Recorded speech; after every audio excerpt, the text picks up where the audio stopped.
welcome to We the People. The acid attack on a 17-year-old girl in Delhi who's battling burn injuries in hospitals right now has put the focus back on the scourge of a corrosive gendered violence and the plight of survivors. I'm talking about acid attacks.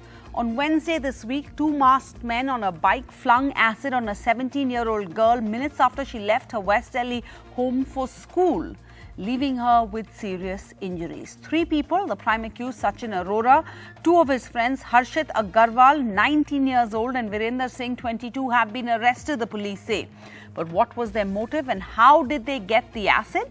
Well, in 2013, the Supreme Court banned over-the-counter sale of acids across India and acid attacks were criminalized. Yet here we are today. Clearly, a stronger law does not always act as a deterrent. Where does the solution lie? And tonight on We the People, we are grateful and honored to have survivors of acid attacks join us in the studio to share their stories. Thank you all. Thank you for your time. First and foremost, Lakshmi Agarwal, I want to start with.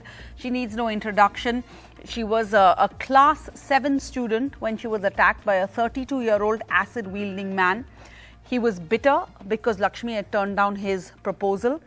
And the movie Chapak, that Hindi film directed by Meghna Gulzar, starring Deepika Padukone as an acid attack victim, is based on her story, on her life. Lakshmi is a protagonist, a symbolic example of what acid victims have to go through while seeking justice. Lakshmi ji, aap 15 saal ke the, right, when this incident happened. Now we have a 17-year-old. को आपके मन में क्या चल रहा था जब आप को सुनाई दिया या आपने पेपर में देखा कि फिर से किसी और के साथ हुई एंड शी इज जस्ट 17?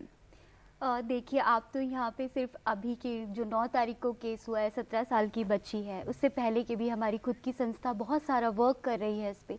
हम लोग हर दिन, अभी आप कुछ समय पहले की बात करें, हर दिन हम बहुत सारे ऐसे केसेस देख रहे थे। अभी कुछ समय पहले की बात है, सफदरजंग हॉस्पिटल में ही हमारे 13 साल के सर्वाइवर हैं जिनके ऊपर बिहार में एसिड अटैक हुआ था। 4 लोगों ने मिलकर उनके ऊपर एसिड अटैक किया था।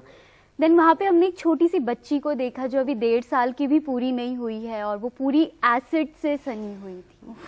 तो जब वहाँ पे हम और सर्वाइवर्स को देखते हैं तो वहाँ पे ऐसा फील होता है कि क्यों, किस लिए, और ऐसा लगता है कि वहाँ पे वो नहीं, वहाँ पे हम है। वापस वही सारी चीज़ें ऐसा लगता है वापस चली गई है और वो चीज़ें फ्लैशबैक पे और वो मैं ही वहाँ पे हूँ और बहुत पेनफुल होता है। और वहाँ पे यही कोशिश होती है जान के साथ साथ उसकी आंख भी वापस आ सके। So, you know, I don't want to get to court कचहरा, justice, ये सब अभी for this 17-year-old victim, उनके लिए सबको क्या करना है? What does one need to do for this young girl who's in a hospital right now?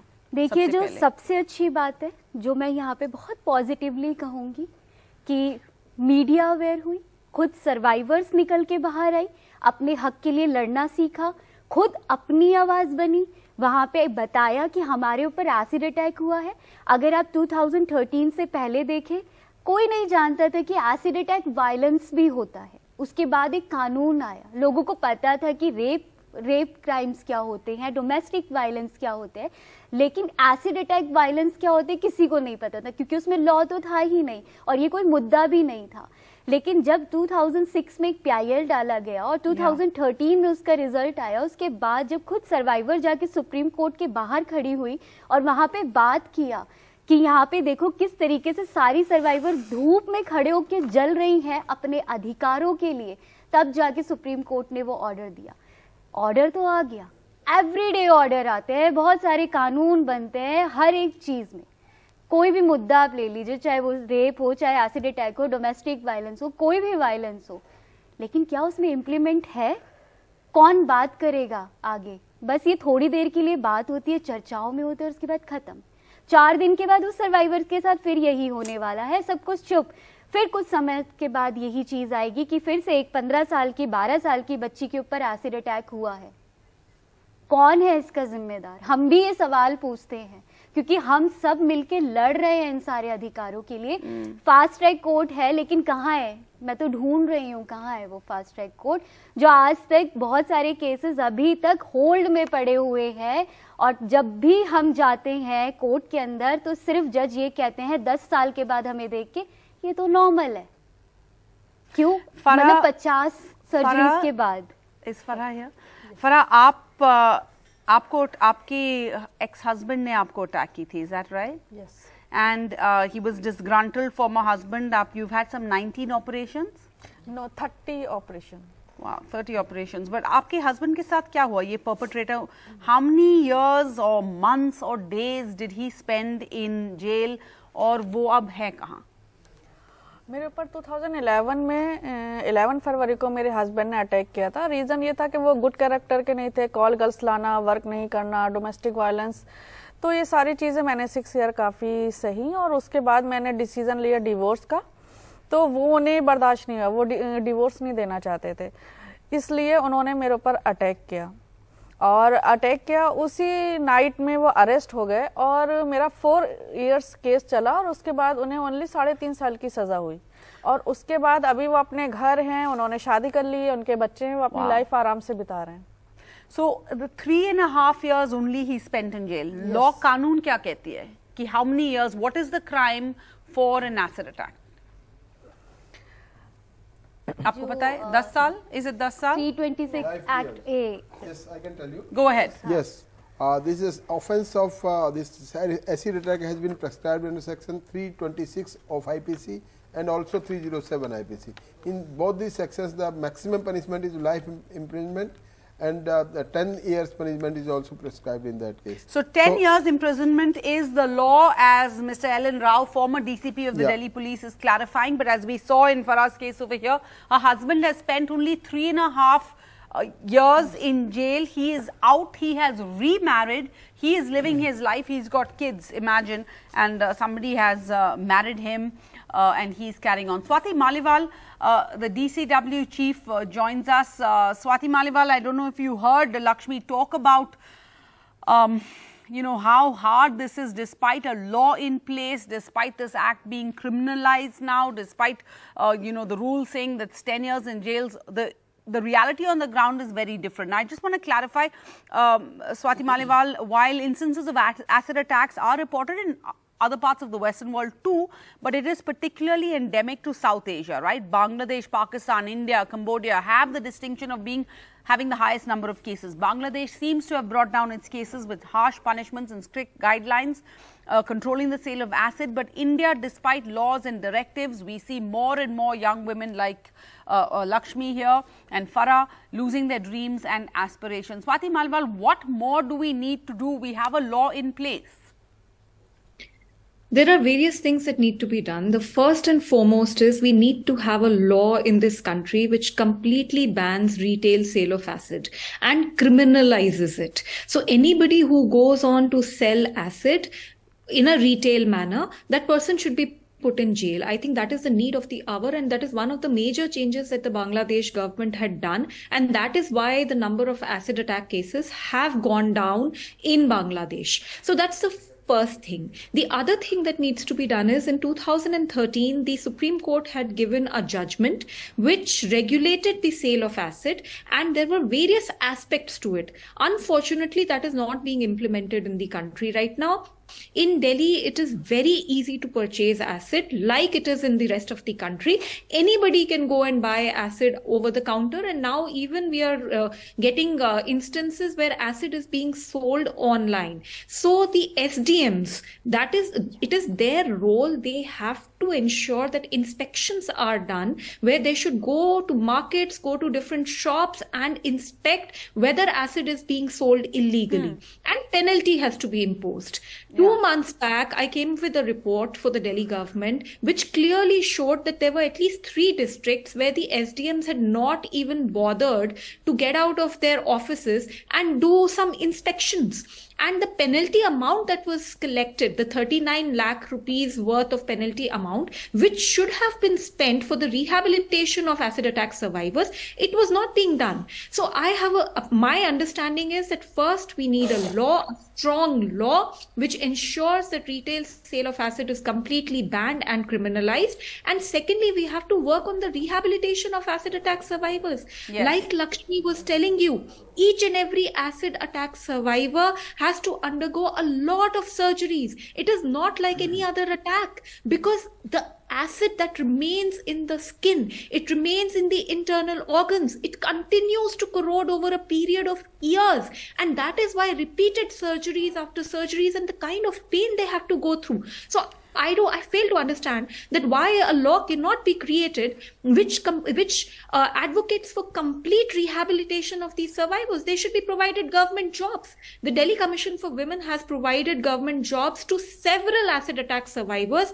and I tell you, it has been an experience, and it has been a really, really useful thing, because each and every acid attack survivor who has worked with the commission has really worked for the people and has done much better than probably any other person working there, because they really understand the pain of any kind of a survivor. So I fail to understand that why is it that government jobs cannot be provided to them, why proper pensions cannot be provided to them, All right. and medical treatment, especially their surgical treatment, the cosmetic surgeries also, everything should be free of cost.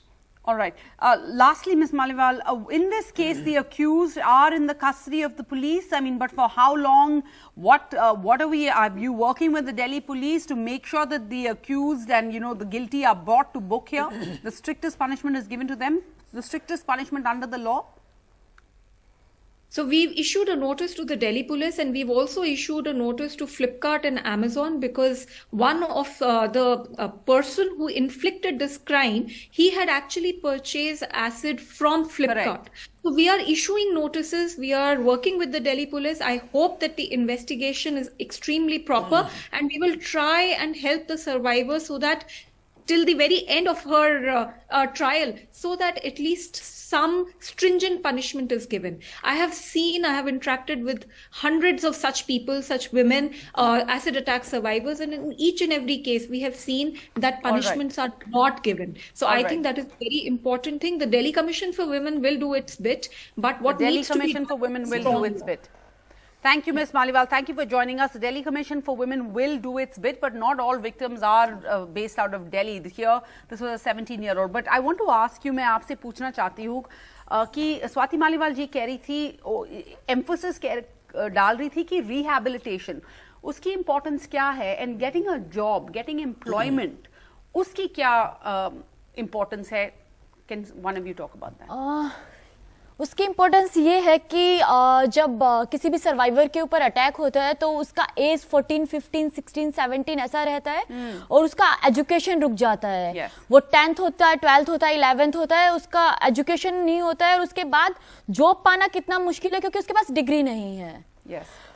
छा foundation ने शिरोज hangout को बना दिया और उसमें without degree वो job कर रही हैं, पर यहाँ तक तो वो सीमित नहीं है ना. गवर्नमेंट के पास बहुत सारे प्लान्स हैं, बहुत सारी स्कीम्स हैं, उसके तहत भी वो ट्रेनिंग करा के जॉब दे सकती है, बट ऐसा आज तक तो नहीं हुआ, क्योंकि एक अटैक के बाद तो किसी की एक आंख चली जाती है, किसी की दोनों आंखें चली जाती हैं, तो blindness also becomes a problem. Visibility becomes a problem. और acceptance, public acceptance नौकरी ढूंढने के लिए बहुत मुश्किल है, बहुत अभी टफ भी है. है. एग्जैक्टली हमारी भी जो फाउंडेशन है, हमारी फाउंडेशन में एक सर्वाइवर है बैंगलोर में, वो किसी फैक्ट्री में ही गई थी नॉर्मली जॉब मांगने के लिए. वहां पे उन्होंने कहा आप तो खुद आपका चेहरा खराब है, हम आपको जॉब कैसे दे सकते हैं, जाओ आप सर्जरीज करा के आओ, ठीक हो के आओ, फिर हम आपको जॉब देंगे. मतलब ये लोगों की ओपिनियन है. इतनी अवेयरनेस आने के बाद भी कॉल सेंटर में कौन सा चेहरा देखा जाता है, लेकिन जो लोग जाते हैं जॉब के लिए तो वहां पे भी यही चीज बोली जाती है कि चेहरा इंपॉर्टेंट है. ऐसी बहुत सारी में चेहरा क्यों इम्पोर्टेंट है?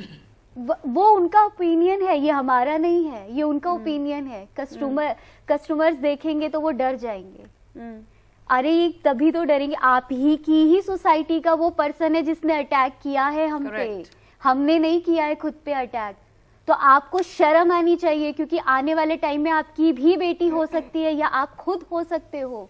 शर्मिंदगी होनी चाहिए पूरी सोसाइटी को कि उनको एक्सेप्ट कर लेते हैं। मेरे केस में आप देखिए, वो जो क्रिमिनल था वो 2.5 महीने के बाद बेल पे आया और उसकी शादी हो गई इजली, 2.5 महीने के बाद ही, और उसके बाद कई समय तक वो बेल पे बाहर रहा। So there's acceptance for the assaulter, but no acceptance for the survivor in this case. And here you have all these attacks are often job आप बोल सकते हैं कि जॉब को लेके, लेकिन अगर हम अब पब्लिक में देखें कि बहुत अच्छे से लोगों ने हमें एक्सेप्ट किया है। Yeah. आज शादियां हो रही है, लोग बात करना चाहते हैं, फोटो खिंचाना चाहते हैं, ये पॉजिटिविटी है, हम इसे भी अलग नहीं देख सकते हैं। लेकिन जब बात जॉब की आती है तो वहां पे चेहरा देखा जाता है। जब बात तो इसीलिए can one of you explain to me कि ये जो भी अटैक्स होते हैं, it's always the aim is the face, right? आपको क्यों लगता है कि फेस के ऊपर क्यों, why do they attack, why do they throw the acid on the face? Because the face is not critical to survival. यहाँ पे द एम इज नॉट है कि मर्डर करो, इनको मार दो, लाइक किल देम, वैसे तो नहीं है, बस they want to just attack the face. इसके पीछे क्या? सॉरी, आप अगर देखें लव, अगर मोस्टली केसेस हो तो वो लव को ही देख के कि वन साइड लव। या मोस्टली लोग यही कि अगर आप प्रपोज किया और उसको ना बोला तो उसका ईगो हर्ट हो गया तो उसने कहा Yeah. चेहरा खत्म कर देते हैं। इसको घमंड है अपने चेहरे पे, बॉडी के किसी और पार्ट Yeah. पे नहीं डालते हैं, वो चेहरे को ही डालते हैं। और ये 4 दीवारी में कैद रहेगी, बाहर नहीं आएगी, तो ये किसी लायक नहीं रहेगी।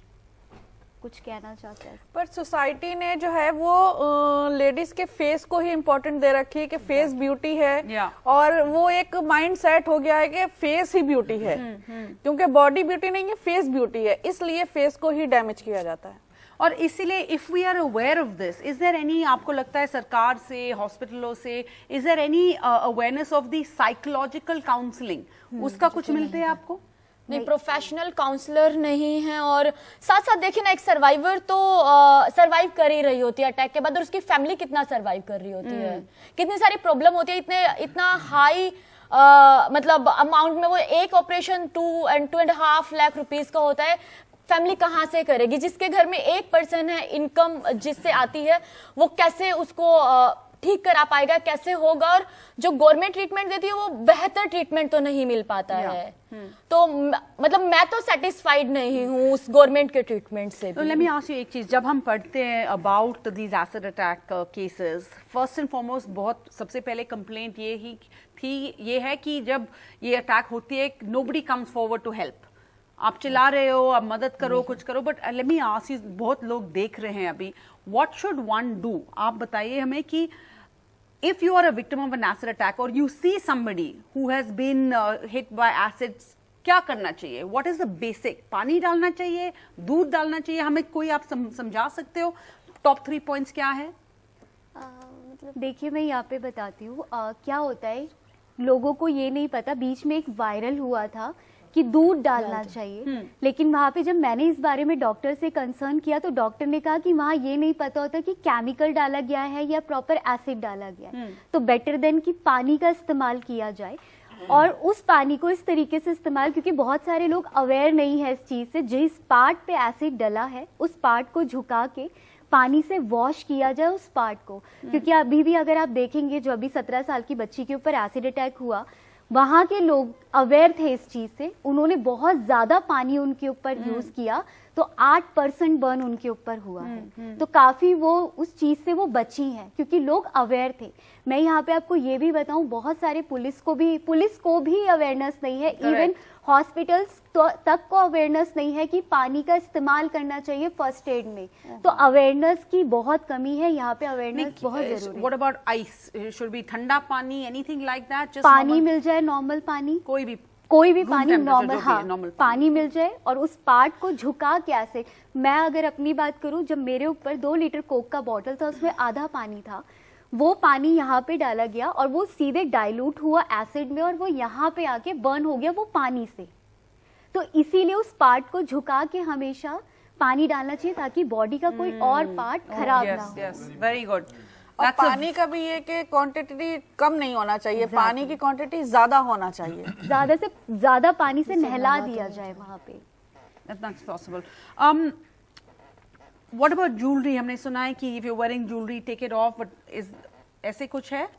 अगर ज्वेलरी पहन रहे हो कोई वो निकालना चाहिए इमीडिएटली, उसको रिमूव कर हाँ, देना तो चाहिए। क्योंकि कपड़े भी वहाँ से फाड़ दिए जाते हैं क्योंकि वो चिपक जाता है वहाँ पे। Okay. आप जैसे देखते हैं ना प्लास्टिक की पॉलीथीन को जलाते हैं, ऐसी ही स्किन मेल्ट होती है और वैसी ही स्मेल करती है।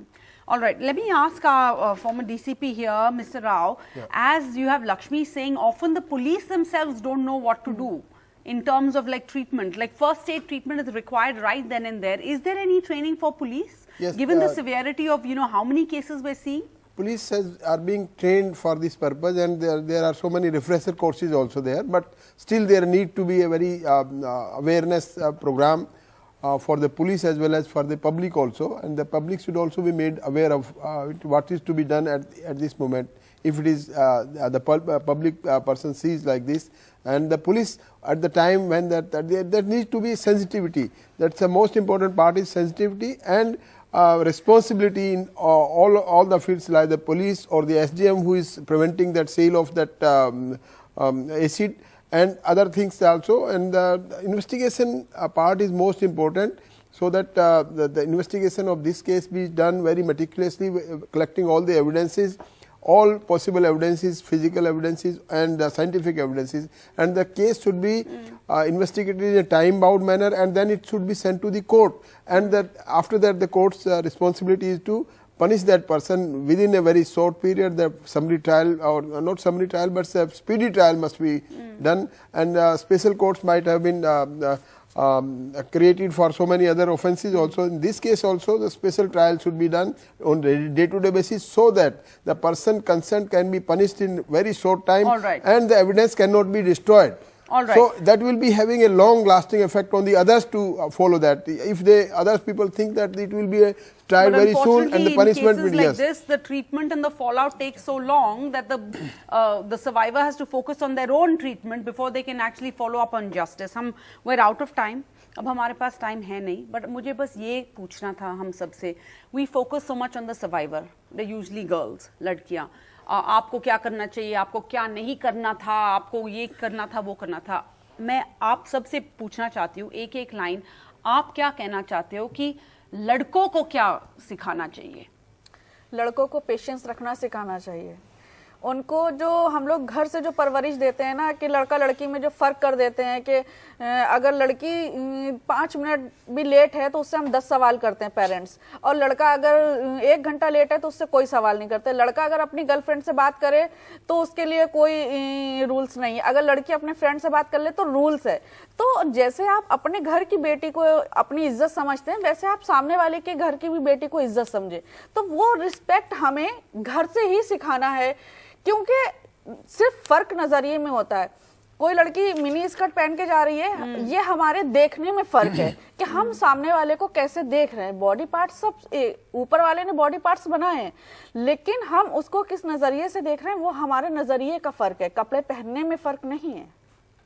Last 30 seconds, और कोई any other message what we have to say for यहाँ पे ये parents? बोलना चाहती हूँ कि यहाँ सिर्फ लड़कों को ही नहीं, सारे जेंडर इक्वल पेरेंट्स, कि पेरेंट्स की परवरिश बहुत इम्पोर्टेंट है।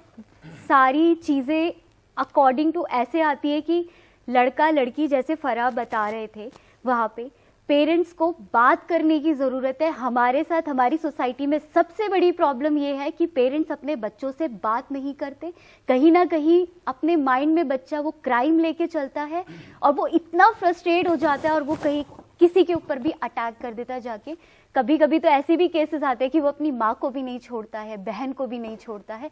तो इसीलिए ये इम्पॉर्टेंट है, अपने घर में वो इतना स्पेस दीजिए कि आपका बच्चा, चाहे वो लड़की हो या लड़का हो, आपसे अपने दिल की बात कह सके और वो किसी भी क्राइम का चाहे वो करने जाए।